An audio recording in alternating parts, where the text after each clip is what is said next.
आहे नव्या कोल्हापुरातलं जुनं कोल्हापूर. 1956 साली सुरू झालेलं छत्रपती शिवाजी पेठेतलं काटकर हॉटेल.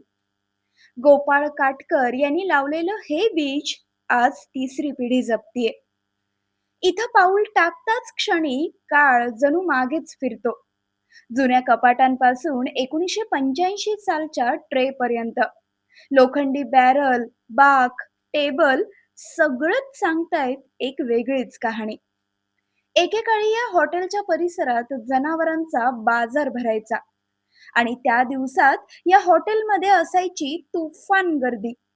गोपाळराव आणि त्यांच्या पत्नीला क्षणभरही बसायला वेळ मिळत नसायचा. इथं काम करत होते ते एक नव्हे, दोन नव्हे, तर तब्बल 22 कामगार. आजच्या नव्या कोल्हापुरात अशी जुनी हॉटेल्स क्वचितच पाहायला मिळतात आणि त्यातलंच एक म्हणजे हे काटकर हाऊस. हे फक्त हॉटेल नाही, तर कोल्हापूरच्या इतिहासाची जिवंत पाऊलखुणच आहे.